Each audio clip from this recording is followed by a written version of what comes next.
अस्सलामुअलैकुम वरहमतुल्लाहि वबरकातुहू। आपको अपने चैनल अल्लाह के फ़कीर में एक बार फिर खुश आमदीद कहते हैं और उम्मीद करता हूँ कि आप सब खैरियत से होंगे। तो दोस्तों, आज बहुत ही एक ख़ास टोटका और ख़ास फार्मूला आपके लिए लेके आए हैं, जो ऐसा मसला है जो आजकल हर घर में है और हर दूसरा फ़र्द बल्कि हर बंदा ही इस मसले का शिकार है। तो उस मसले का बहुत ही आसान सा हल लेके आए हैं जो आपके किचन में मौजूद है और आप ख़ुद अपने हाथों से तैयार कर सकते हैं। तो दोस्तों, अगर आपको मैदे का मसला है किसी किस्म का भी, आपके पेट में गैस हो जाती है या फिर आप का खाना जल्दी हज़म नहीं होता, आपको अजीब अजीब सी डकारें आती हैं खाने के बाद और आपका वज़न भी बढ़ा हुआ है, आपका पेट बाहर निकला है, आपकी तोंद बाहर निकली है, तो उसके लिए बहुत ही ख़ास फार्मूला आपके लिए लेके आए हैं और इंशाल्लाह ये इस्तेमाल करेंगे और चंद ही दिनों में आपको इसका असर नज़र आएगा और आप इंशाल्लाह हमें दुआएं देंगे। तो आगे चलने से पहले मेरी आपसे दरख्वास्त है कि अगर आप चैनल पे नए हैं तो चैनल को सब्सक्राइब करें, वीडियो को भी लाइक करें और इस दोस्तों के साथ शेयर भी करें। तो चलें चलते हैं फार्मूले की तरफ। तो आपने लेना है जी, सबसे पहले सौंफ लेना है आपने 100 ग्राम।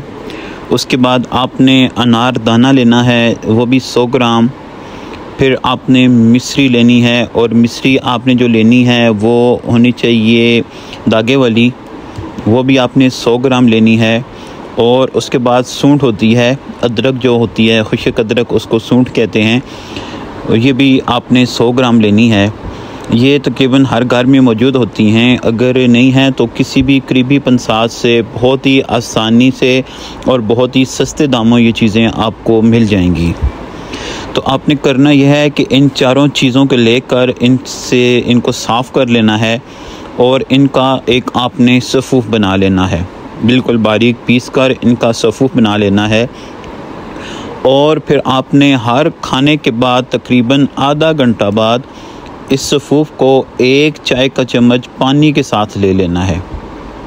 इससे ये होगा कि इससे आपके मैदे के जितने भी मसाइल हैं, ज़रूरी मसाइल हैं, इंशाअल्लाह ताला वो हल हो जाएंगे। तो आपके जो खाने का हज़म होने का मसला है इंशाअल्लाह वो भी हल हो जाएगा। इससे आपको डकारें आएंगी और खूब डकारें आएंगी और जो आपके पेट में गैस वगैरह बनती है, बादी गैस, इंशाअल्लाह वो भी मसला हल हो जाएगा। और आपका जो वज़न बढ़ा हुआ है या आपकी तोंद बाहर निकली है तो इंशाअल्लाह कुछ ही दिनों के इस्तेमाल में आपका ये मसला भी हल हो जाएगा और इंशाअल्लाह आप ये फार्मूला इस्तेमाल करके हमें दुआएं देंगे। तो अगर आप चैनल पे नए हैं, अभी तक सब्सक्राइब नहीं किया, तो चैनल को सब्सक्राइब करें, वीडियो को भी लाइक करें। तो इंशाअल्लाह मिलते हैं अगली वीडियो में नए फार्मूले के साथ। तब तक के लिए अल्लाह हाफिज़।